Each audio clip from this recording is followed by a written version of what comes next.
கேட்கலாம். சினிமாக்காரர்கள் வந்து இலக்கியத்தையே முறையா பயன்படுத்துறது இல்லைன்னு சொல்லி சொல்றீங்க. இலக்கியவாதிகள் ஏன் சினிமாக்காரர்கள் அவங்களாம் முயற்சி எடுத்தாங்க? எங்கேயும் சோபா சக்தி வந்திருக்காரு பாரிஸ்ல இருந்து. அவர் பாரிஸ்ல இருக்காரு. சோபா சக்தியோட சிறுகதைகள் எனக்கு ரொம்ப பிடிக்கும். முக்கியமான நாவல்களும் எழுதியிருக்காரு. ஆனால் எனக்கு வந்து அவர்கிட்ட ரொம்ப பிடிச்சது சிறுகதைகள். இந்த ஈழத்தமிழர்களோட பிரச்சனை பற்றி ஏன் ஒரு சினிமா வரவே இல்லை அப்படின்னு புலம்பிக்கிட்டே கிடப்பேன் நான். கன்னத்தில் முத்தமிட்டாள்ங்கிற படம் வந்து அது ரொம்ப மோசமான புரிந்து கொள்ளல் இல்லாத ஒரு மீடியாக்கர் படம் அப்படின்னு நான் நினைக்கிறேன். எனக்கு மணிரத்னத்தோட பல படங்கள் எனக்கு பிடிக்கும். குரு அப்படிங்கிற படம்லாம் எனக்கு ரொம்ப பிடிக்கும். அவரோட கமர்ஷியல் படங்கள்லாம் எனக்கு பிடிக்கும். அவர் சீரியஸாக எடுக்கிறாரு பாருங்க, அந்த தான் பிரச்சனை ஆகிடும். அந்த கன்னத்தில் முத்தமிட்டால் ஒரு எழுத்தாளர்லாம் அப்படி இருக்கவே மாட்டான். நம்ம வளர்த்த குழந்தைகிட்ட போய் 13 வயசுல வந்து நான் வளர்த்தேன் அப்படின்னா சொல்லவே மாட்டான். யாருமே சொல்ல மாட்டான். அப்படி சொல்றதுங்கிறது வந்து ஒரு மனிதனோட கண்டிஷனை பற்றி, மனிதார்த்தம், ஹியூமன் எசன்ஸ் அப்படிங்கிறத பற்றி புரிதல் இல்லாமல் எடுக்கக்கூடிய, அதுதான் படிப்பு இல்லாததுங்கிறது. அப்போது நான் இப்போ புலம்பிக்கிட்டே இருப்பேன். ஈழத்தமிழ் பிரச்சனை இவ்வளோ பெரிய பிரச்சனை, இந்த பிரச்சனையை பற்றி ஒரு படம் வரலையே. அது ஒரு இலங்கைக்காரர், ஒரு சிங்களக்காரர் எடுத்த படம் நான் பார்த்தேன். அது நல்லா இருக்குது. அது ரொம்ப நல்லா இருக்கு. ரொம்ப ரொம்ப நல்லா இருக்கு. அது இப்போ அவரோட இன்னொரு படம் கூட இப்போ அடுத்த வாரம் போட போகிறாங்க, நாளைக்கு. ஸோ அப்படி இருக்கும்போது ஒரு பிரெஞ்சுக்காரர் வந்து ஈழ பிரச்சனையை பற்றி எடுத்து அது ஆஸ்கார் அவார்டு வாங்கி அந்த படத்தில் ஹீரோவாக நடித்தவர் நம்ம சோபா சக்தி. ஆஸ்கார் வாங்கலையா? நமக்கு ஆஸ்கார் நம்ம ஞாபகத்தில் இருக்கு. பால்தோ அவார்டு வாங்கி இவர் வந்து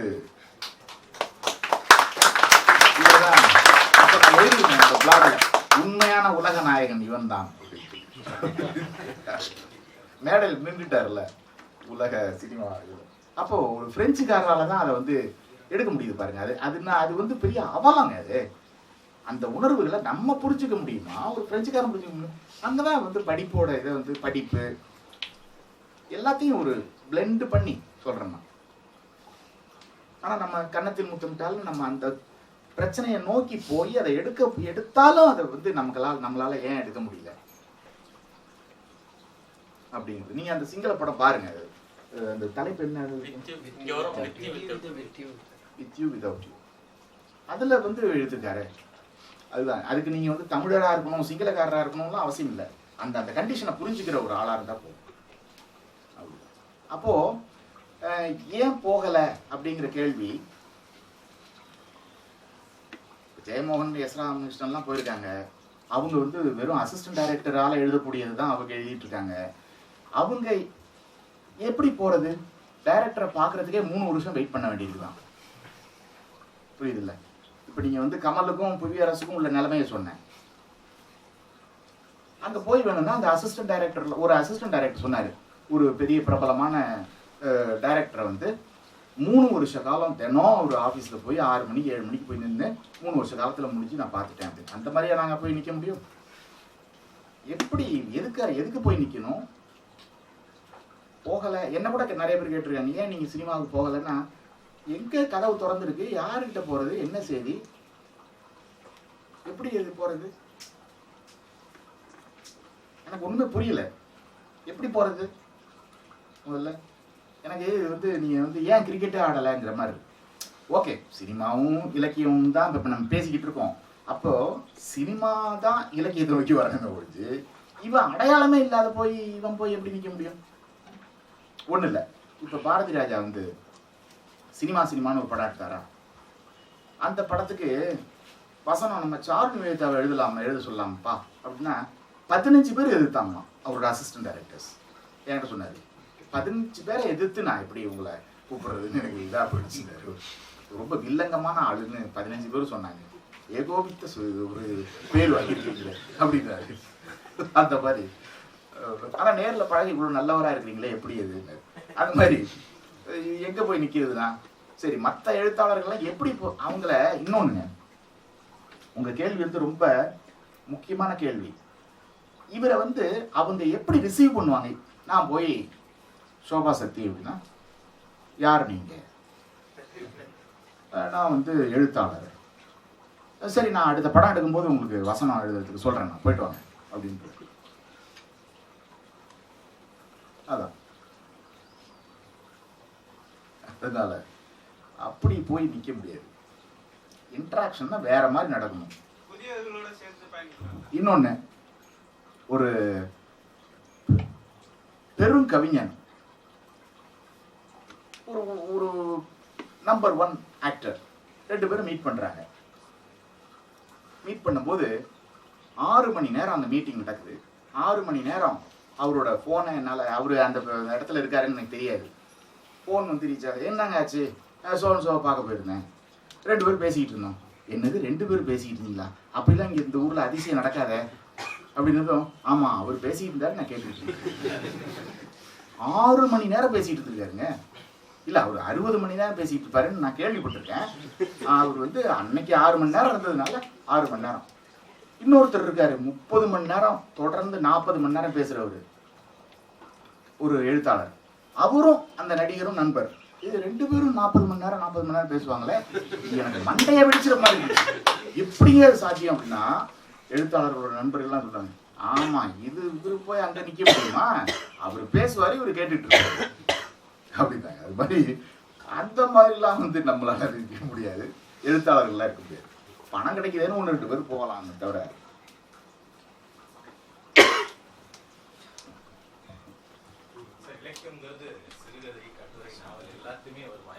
புத்தக கண்காட்சியை பார்த்தா பல விதமான புத்தகங்கள் இருக்கு தேர்ந்தெடுக்கிறதுக்கு. எல்லாமே அது இலக்கியத்துல தான் சேர மாட்டேங்குது. நல்லது. நீங்க வந்து புத்தக கண்காட்சிங்கிறது ஒரு ஒரு ஒரு அவலம் வருஷா வருஷம் நடந்துட்டு இருக்கு. புத்தகங்களை அவமதிக்கிற ஒரு விஷயம் அது.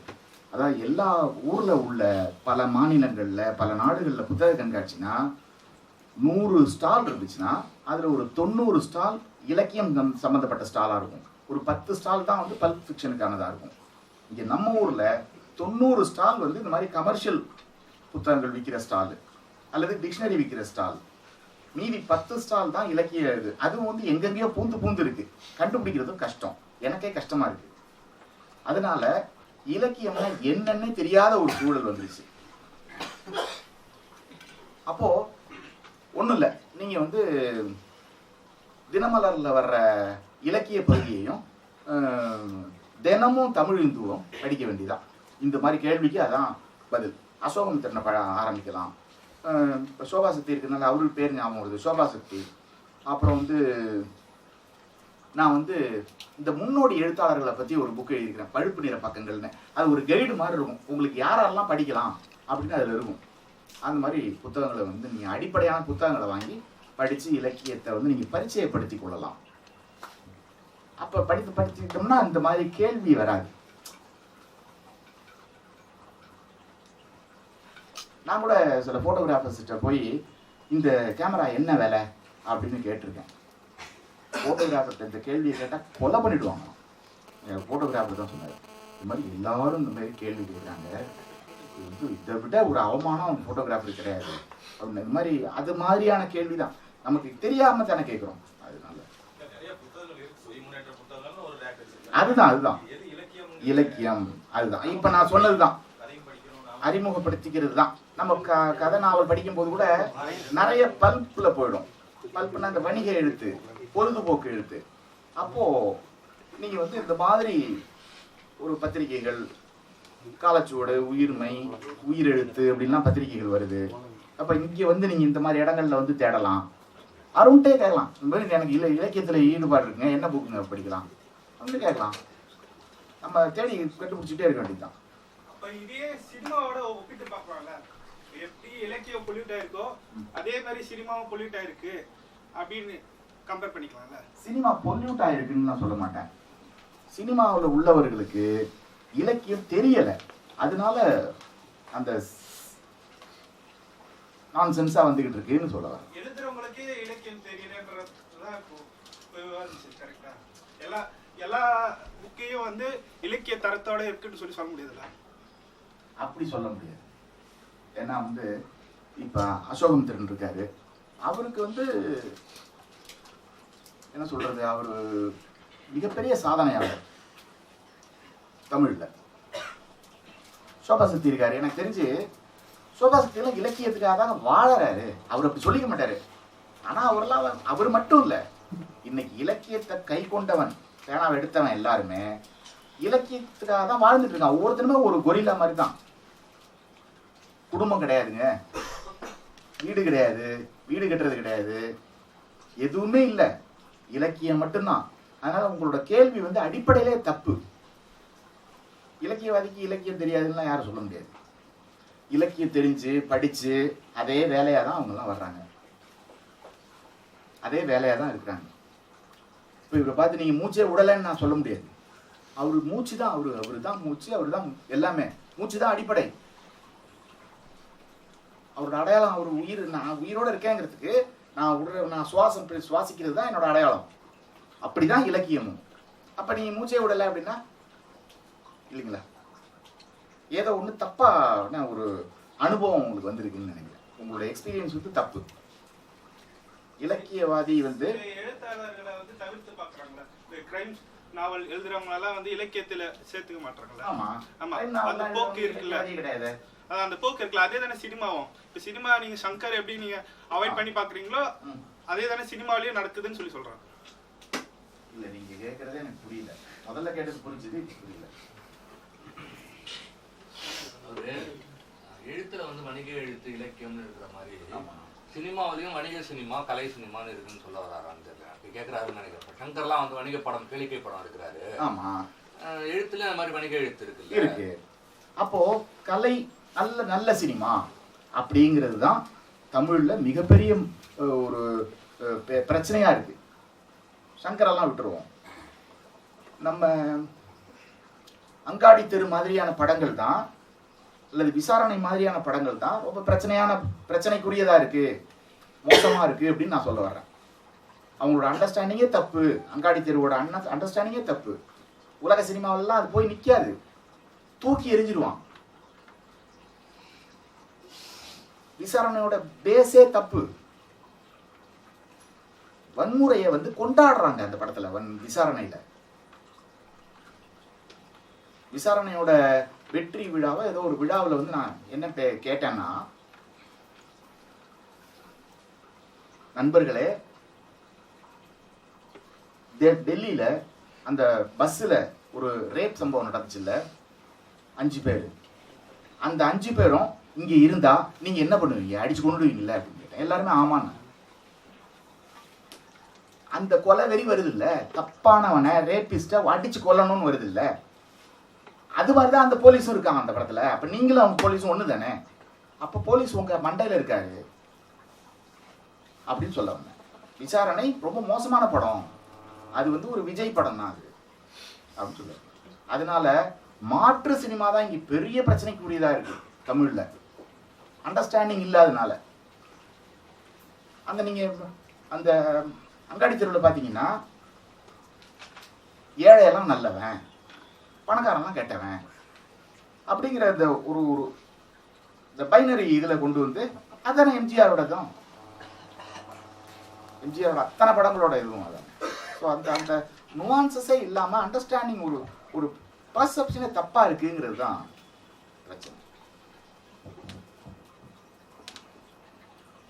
இப்போ இலக்கியம் அதிகமாக படிக்கிறதுனால குற்றங்கள் குறையுது அப்படின்னு சொல்லி பேசுறீங்க. இப்போ வந்து இப்போ அவர் சொன்ன மாதிரி வந்துட்டு இப்போ சுய முன்னேற்ற புத்தகங்கள்லாம் வந்து இலக்கியம் சாராமல் இருந்தாலும் அதில் வந்து இப்போ குற்றங்கள் குறையறதுக்கான வழிமுறைகள்லாம் அதுலேயும் சொல்கிறாங்க இல்லையா?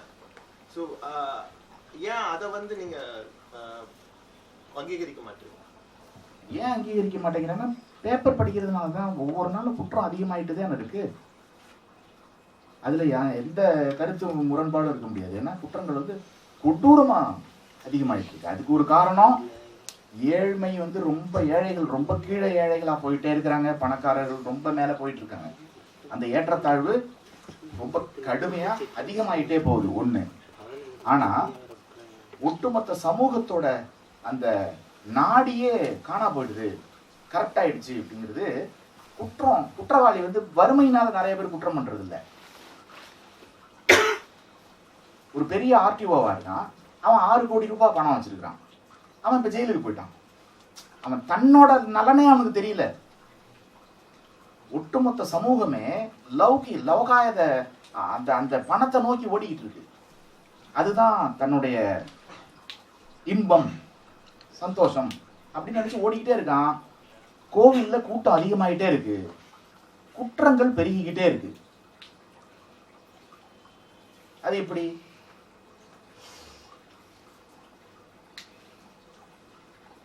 சினிமா தியேட்டர்ல எப்படி ஒரு பொண்ணு தனியா வந்தா படம் ஆரம்பிக்காத நேரத்துல 10 பேர் எப்படி விசில் அடிக்கிறான்? நான் பார்த்துருக்கேன். உயிர் பயங்கரமா விசில் அடிக்கிறாங்க ஒரு பொண்ணு தனியா நடத்தா தியேட்டர் உள்ள.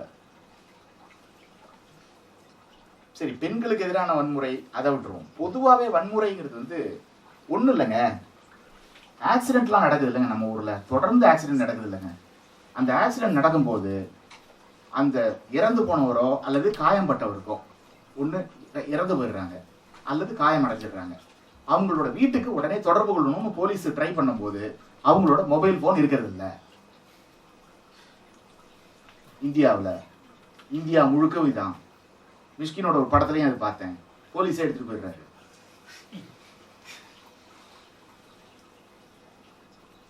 இப்படி ஒரு கொடூரமான ஒண்ணு இல்ல. சமீபத்துல அடுத்த மாசம் கல்யாணம். இந்த பையன் வந்து நல்லா படிச்சு நல்லா ஒரு அருமையான வேலையில இருக்கான். அவன் தன்னுடைய அந்த கல்யாணம் பண்ணிக்கு போற பொண்ணோட போன்ல பேசிக்கிட்டு வர்றான். இப்படி போனை எடுத்து இப்படி வச்சு பேசல, ஹெல்மெட் இருக்கு அதுல உள்ள சொருவிட்டு பேசிக்கிட்டு இருக்கான். வண்டி ஏறிடுச்சு, செத்துட்டான். அந்த பொண்ணுக்கு எப்படி இருந்திருக்கும்? அது ஒரு பக்கம், இது ஒரு பெரிய கதைக்கான சம்பவம். ஆனா அந்த போன் கிடைக்கலங்க. செத்து போனவனோட போனை வந்து எடுத்துட்டு போறாங்களே. அப்ப இது ஏதோ ஒரு மனநிலையில ஏதோ ஒரு பிரச்சனை இருக்குன்னு தானே தெரியுது. இங்க உள்ளவங்களோட அலியான்ஸ் பிரான்சைஸ்னு ஒரு இடம் இருக்கு, பணக்காரர்கள் படிக்கிற இடம், நிறைய ஃபீஸ். அங்க ஒரு சைனீஸ் கேர்ள் வந்து போயிருக்கிறா, வந்து எங்கேயோ போனை வச்சிருக்கிறா. அந்த இடத்துல அலியான்ஸ் பிரான்சைஸ்ல காணாம. இன்னொருத்தர் பொருளை வந்து நம்ம வச்சு ஏன் வச்சுக்கணும் அப்படின்னு யாருக்கும் நினைப்பு வரமாட்டேங்குது. அது ஏன் காரணம்னா, 4 வயசுல இருந்தே நீ வந்து அடுத்தவன் தான் உனக்கு எதிரி, அடுத்தவன் தான் உனக்கு போட்டி, அவனை முந்துன்னு பேரண்ட்ஸ் சொல்லி கொடுத்துக்கிட்டே இருக்கிறாங்க. இவரை முந்திடணும். அவர் வந்து எனக்கு எதிரி. அவர் 80 மார்க் எடுத்தா நான் 85 எடுக்கணும். அவரை அடிக்கிறது தான் என்னோட இதுன்னு வந்து ஸ்கூல்ல இருந்து சொல்லி கொடுத்துட்டே இருக்கிறாங்க, பேரண்ட்ஸும் சொல்லி கொடுத்துட்டே இருக்கிறாங்க. அப்ப நான் முந்துறதுல தான் போயிட்டே இருக்கு. அப்போ போன் இருந்தா என்ன, எது இருந்தா என்ன? அப்போ எங்கேயோ வந்து ஒரு பயங்கரமான ஒரு கேன்சர் மாதிரியான ஏதோ ஒரு புற்று மாதிரி வந்துருச்சு அந்த மனோபாவத்துல, சொசைட்டி, சமூகத்துல. ரொம்ப தீவிரமா என்ன வந்து அதை நான் பார்த்துட்டு இருக்கேன். அப்போ படிப்பு ஓரளவுக்காவது, இப்ப நான் சொன்ன அந்த 2 வோல்ட்மேன் மாதிரி படிப்பு ஓரளவுக்காவது உங்களை, அல்லது குரசவா மாதிரி நல்ல படங்கள் வந்து உங்களை வந்து, குரசவா படங்களுக்கெல்லாம் அந்த டெக்ஸ்ட் மாதிரியான ஒரு இது உண்டு, அதை வந்து உங்களுக்கு நல்ல பக்கம் கொண்டு போகும். ஆனா படங்கள் மட்டும் பத்தாது, நிச்சயமா பத்தாது.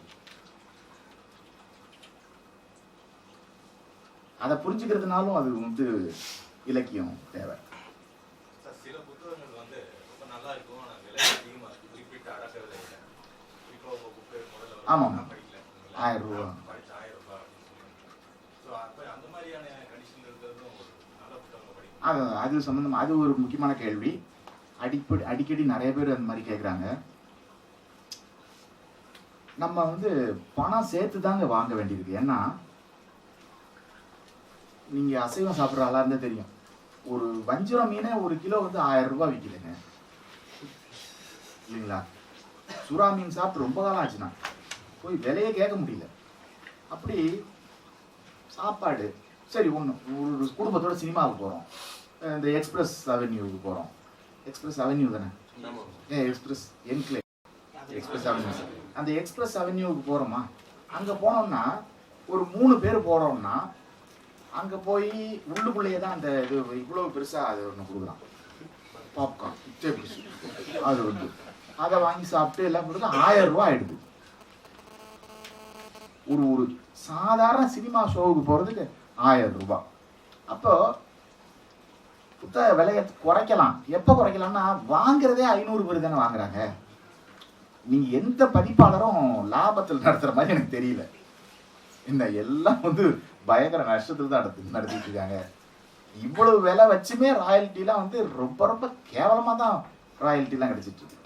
அதாவது உண்மையா கொடுக்குறவங்களுக்கு கூட, உண்மையா வாங்குறவங்களுக்கு, அந்த மாதிரி கரெக்டான பிசினஸ் நடக்கிறவங்களுக்கு கூட.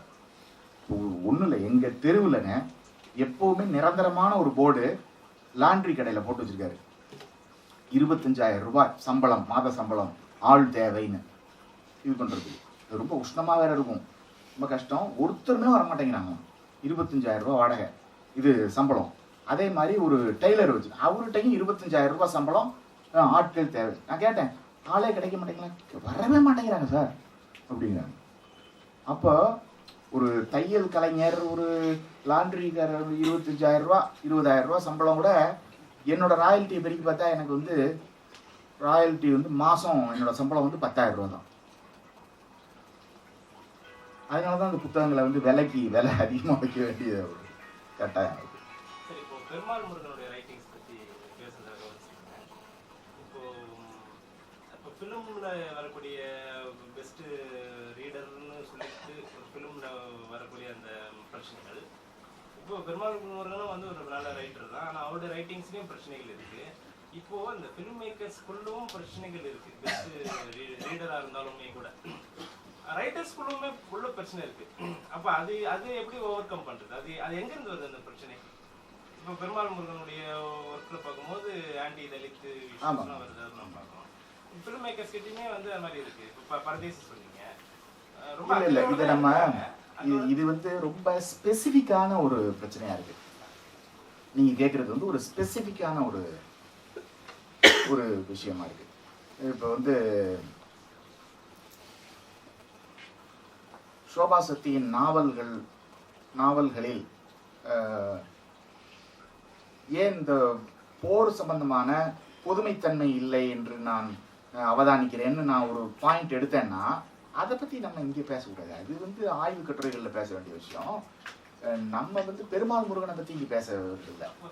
பொதுவாக சினிமாவும் இலக்கியமும் அப்படின்னு பார்க்கறோம்னா, இலக்கியத்தோட தாக்கமே இது எதுவுமே இல்லையே தமிழ் சினிமாவில். எல்லாமே மொன்னையான ஒரு அண்டர்ஸ்டாண்டிங்காக இருக்கு.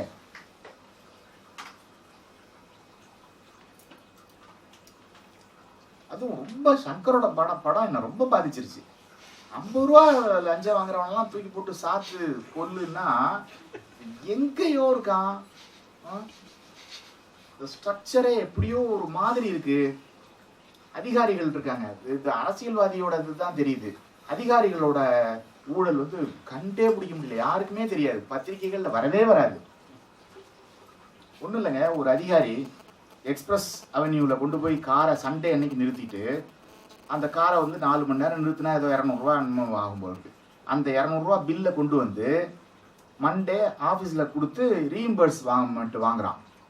அந்த சண்டே அவனுக்கு வந்து அந்த டிரைவர் நம்ம காசுல வர்றான். டிரைவரோட சம்பளம் நம்ம காசு. அவன் டிரைவர்லாம் வச்சுக்கூடாது சண்டே அன்னைக்கு. Office car, office driver. ஒரு லாயர், அவரோட பையன் வந்து போஸ்டல் டிபார்ட்மெண்ட்ல கலாசியா சேர்ந்துருக்கான். சேர்ந்து அங்கே கிளர்க் ஆகிடலாம், படித்தவன், டிகிரி படித்தவன், அப்படி சேர்ந்துலாம் சேர்ந்துருக்கான். அவனை வந்து ஆஃபீஸரோட வீட்டில் போய் வேலை செய்ய சொல்லிட்டாங்க. அங்கே போனால் பெட்டிகோட் பேண்டிஸ்லாம் துவைக்கும்படி வச்சுட்டாங்க. அவன் படித்தவன், என்னடா இது போஸ்ட் ஆஃபீஸில் வேலை வந்துருக்குன்னு வந்தோம், இந்த மாதிரி வந்து துவைக்க வச்சுட்டானுங்களே, அது பொம்பளைங்க ட்ரெஸ் எல்லாம் அப்படின்னு சொல்லி அப்பாட்ட சொல்லி, அப்பா என்ன பண்ணிட்டாரு, லாயரா போர்டு எழுதிட்டார், போஸ்டல் போர்டு எழுதி அங்கேருந்து ஒரு குழு, விசாரணை குழு இங்கே வந்து கேட்டுச்சு. யாருமே அப்படி பண்ணுறது இல்லைன்னு அவங்களே சொல்லிட்டாங்க. ஏன்னா வேலை போயிடும். ஆமாம் பண்ணுறோம் அப்படின்னு சொன்னால் அடுத்தது காயடிச்சு இவங்க எல்லாத்தையும் வீட்டுக்கு அனுப்பிடுவானே அதிகாரிகள். அதனால எதுவுமே நடக்கலை அப்படின்ட்டு அவ்வளோதான் முடிஞ்சு போச்சு. இந்த மாதிரி ஊழல்கள், அது வந்து ராசலீலான்னு ஒரு புக் எழுதியிருக்கேன். ஒன்றும் இல்லைங்க, ஒரு 5 லட்சம் ரூபாய்க்கு கார்பெட்டு போடுமா ஒரு ஆள் வந்து உட்காந்துட்டு ஆஃபீஸில். 5 லட்சம் ரூபாய்க்கு கார்பெட் வரும். அவன் அந்தாண்ட போன உடனே அந்த கார்பெட் எடுத்துட்டு இன்னொருத்தன் வந்து 10 லட்சத்துக்கு போடுமா. இது டிசைன் நல்லா இல்லை. இப்படி அழிக்கிறாங்க. ஒரு தமிழ் அதிகாரி டெல்லியில் இருப்பார். அவருக்கு இங்கே உள்ள இன்ஸ்பெக்டர், போஸ்டல் இன்ஸ்பெக்டர் அரிசி, புளி, உளுந்து, பருப்பு, துவரம்பருப்பு எல்லாத்தையும் தூக்கிட்டு ட்ரெயினில் போவாருங்க. ஏசி கோச்சில் எல்லாத்தையும் மூட்டை மூட்டையாக எடுத்துக்கிட்டு. இப்படி அதிகார ஊழல்கிறது வந்து பயங்கரமா இருக்கு. அப்படி இருக்கும்போது எதுவுமே படிக்காம, எதுவுமே தெரிஞ்சுக்காம, அவேர்னஸ் இல்லாம சும்மா லஞ்சத்தை ஒழிச்சா சரியா போடணும். இந்த ஆட்டோக்காரங்க சொல்லலாம் ராணுவ ஆட்சி வந்தா எல்லாம் சரியா போடுன்ட்டு. ஒரு சினிமா டைரக்டர் சொல்லலாமா?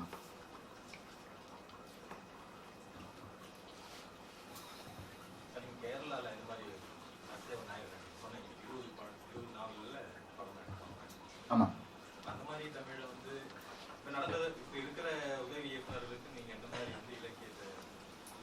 ஒண்ணுமே இல்லை. நீங்க பரிச்சயப்படுத்திக்கணும். நான் ஒரு சில வழிமுறைகள் சொன்னேன், ஈஸியான வழி. நீங்க வந்து படிச்சுக்கிட்டே இருக்கணும், தேடி தேடி படிக்கணும், என்னென்ன படிக்கலாம் அப்படின்ட்டு. ஆத்தர்ஸ் வந்து நீங்க படிச்சுக்கிட்டே இருக்க வேண்டியதுதான். கேரளாவை நம்ம கம்பேர் பண்ணவே கூடாது. ஏன்னா சமீபத்தில் கூட போன மாதம் நான் போயிருந்தேன். ஒரு பெரிய இந்த ஓனாய் மாட்டுக்குட்டி மாதிரியான ஒரு பெரிய அழைப்பிதழ், இதை விட இதுவரை 2 மடங்கு பெரிய அழைப்பிதழ். நீங்கள் யூகிச்சிங்க, அவ்வளோ பெரிய அழைப்பிதழில் யாருக்கு விழா எடுக்கிறாங்களோ அவருடைய புகைப்படம். கவிஞர் ஐயப்பன், அவரோட பேர் அங்கே இல்லை, ஏன்னா ஐயப்பனோட உருவம் எல்லாருக்குமே தெரியும். கவிஞர் ஐயப்பன். அந்த அழைப்பிதழில் 2 பேர் தான். ஒன்று கேரள முதல்வர், இன்னொன்று சீஃப் கெஸ்டான நான். அவ்வளோதான்.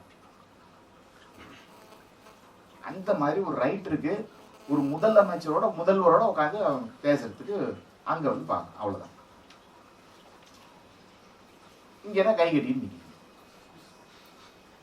இங்கே ரைட்டருக்கு அடையாளமே கிடையாதுங்க. இது கேரளாவையும் இதையும்லாம் நம்ம வந்து ஒரு பஷீர்னு ஒருத்தர், அவருக்கு வந்து அவார்டு கொடுத்தாங்க. அவர் தான் நினைக்கிறேன். அவருக்கு வயசாகி போச்சு. உடனே அந்த அவார்டை கொடுக்கறதுக்கு அந்த கேரள முதல்வர் அவர் வீட்டுக்கு போயிருக்காரு. அந்த வீட்டுக்கு போனால் அவரை அன்னைக்கு வாழ்த்து சொல்கிறதுக்கு எல்லாம் நின்றுருக்காங்க. அவர் கியூவில் நின்று அவரை பார்த்து, பஷீரை பார்த்து, அந்த அவார்டை நீங்கள் வர முடியாமல் போயிடுச்சு, நான் தர்றேன் அப்படின்னு வீட்டுக்கு போய் கொடுத்துருக்காருங்க முதல்வர்.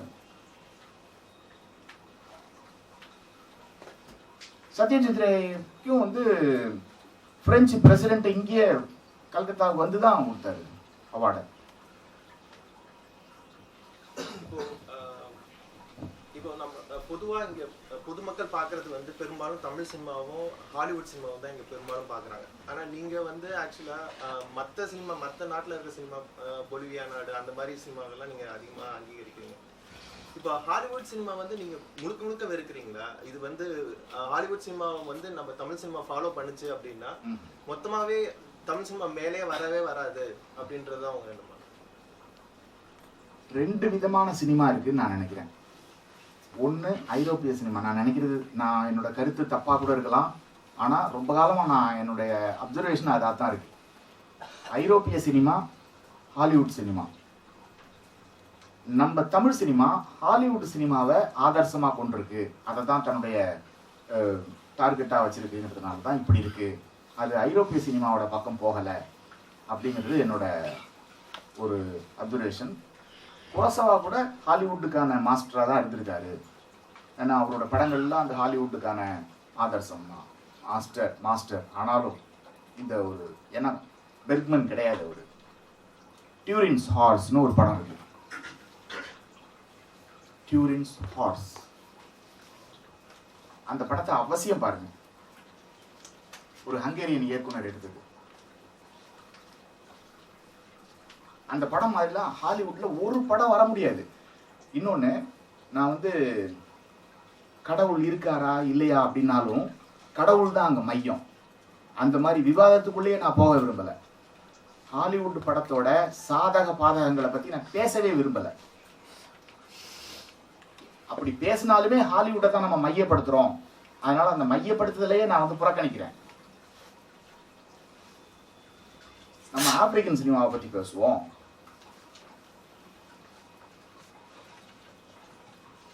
ஜாலா தானே அந்த படம் பேரு, ஜாலான்னு ஒரு படம். அந்த படத்தை பற்றி பேசுவோம்.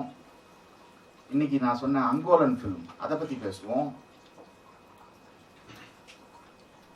லாட்டின் அமெரிக்கான்னு பார்த்துட்டீங்கன்னா சவுத் அமெரிக்காவில் பேசிக்கிட்டே இருக்கலாம். கார்லோஸ்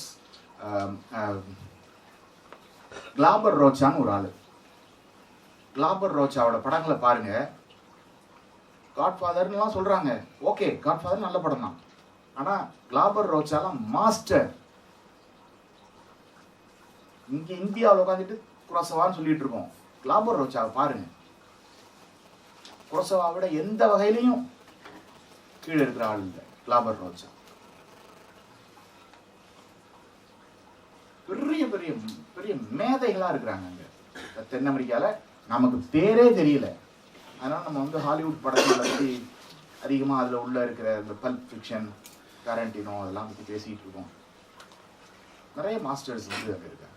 அவங்களோட ஃபில்ம் மேக்கிங்கே வந்து வேற மாதிரி இருக்கு.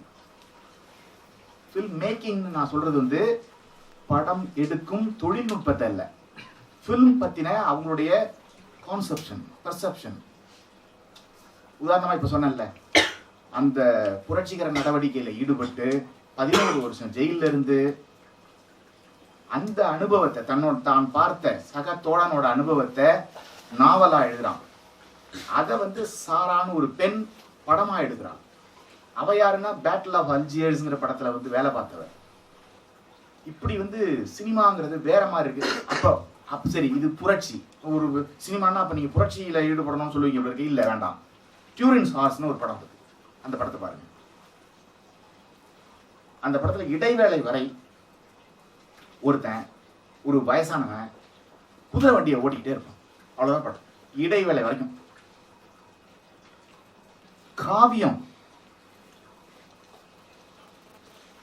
ஏன் காவியம்னா அந்த படத்தை பார்த்துட்டு நம்ம ஒரு சிட்டிங் வச்சுக்குவோம். TURIN, Turin's hours.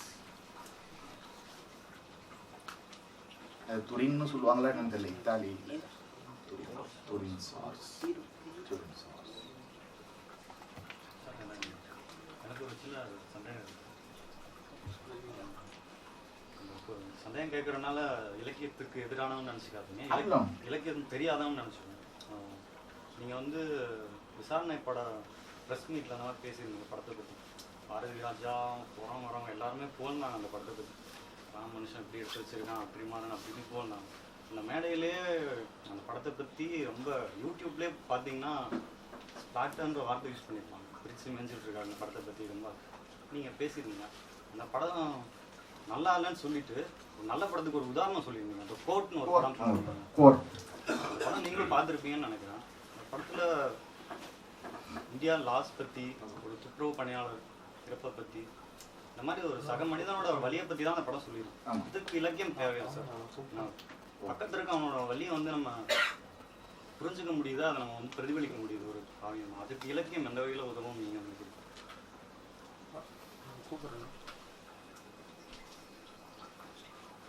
ஒருவேளை இந்த கேள்விக்கு நான் நாளைக்கு வந்து நான் பதில் எழுதலாம். ஏன்னா இந்த மொமெண்ட்ல எனக்கு பதில் தெரியல.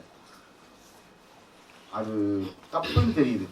அது தப்புன்னா என்னன்னா அந்த பொசிஷன் வந்து தப்புன்னு எனக்கு தெரியுது. ஏன்னா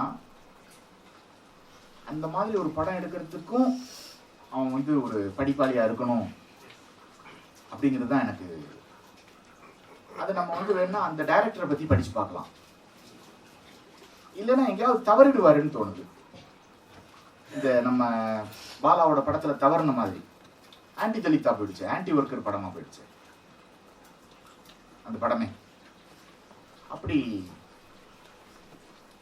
அதாவது இப்படி ஒரு கோர்ட் அப்படிங்கிற ஒரு படத்தை எடுத்து அந்த படத்தின் இயக்குனருக்கு இலக்கியம் தெரியுமா தெரியாதா அப்படின்னு நினைக்கிறத விட, இலக்கியம் உங்களுக்கு எந்த விதமான அணுகுமுறையை கொடுக்குது, வாழ்க்கையை பத்தியும் சமூகத்தை பத்தியும் எந்த மாதிரியான அணுகுமுறை தருது. கோர்ட்ல என்ன கதை, அந்த கதையை வந்து எப்படி நீங்க உள்வாங்குவீங்க? படிச்சிருந்தா தானே உள்வாங்க முடியும். இலக்கியத்தை வாசிச்சுக்கிட்டே, அதுவும் மராட்டி படம் தானே. மராட்டியில பாத்தீங்கன்னா படிப்பு தான் இந்தியாவிலேயே ரொம்ப அதிகமா படிக்கக்கூடியவங்க பெங்காலி, மராட்டி, அதுக்கப்புறம் தான் கேரளான்னு சொல்லுவோம். அப்ப இந்த மாதிரியான ஒரு விஷயத்தை புரிஞ்சுக்கிறதுக்கே வந்து நான் படிச்சிருக்க வேண்டியிருக்கு. நீங்க வந்து ஒரு குறிப்பிட்ட கேள்வி கேட்டிருக்கிறதுனால நான் இப்ப அந்த டைரக்டரை பத்தி தான் படிக்க வேண்டியிருக்கும். ஆனா அப்படி ஒரு நல்ல படம் எடுக்கிறதுக்கு இலக்கியம் வேணுமா அப்படிங்கிற ஒரு கேள்வி நல்ல கேள்விதான். ஆனா படிக்காம வந்து ஒரு மனிதன் ஒரு நல்ல படத்தை எடுத்திருக்க முடியுமா தெரியல. எனக்கு யாருமே அப்படி எடுத்த மாதிரி தெரியல. படிப்பினை பத்தி நீங்க சொல்றீங்க, புரியுது. இலக்கியம் பர்டிகுலரா வரும்போது எனக்கு இலக்கியத்தை பத்தி எதுவும் தெரியலன்ற கொஞ்சம் தாழ்மானமா. அதெல்லாம் ஒண்ணும் இல்லை. இலக்கியம் தெரியாம, இலக்கியத்தை படிக்காம ஒருத்தர் வந்து ஒரு நல்ல சினிமா படைப்பை உருவாக்கி இருக்காங்களா அப்படிங்கிறது எனக்கு ஒன்றும் ஐடியா இல்லை. அப்படி இருக்கிற மாதிரி எனக்கு தெரியல. ஏன்னா இது எல்லாமே வந்து ஒரு ஒரு ஒருங்கிணைந்த ஒரு விஷயம், தனித்தனி கம்பார்ட்மெண்ட் இல்லை இது.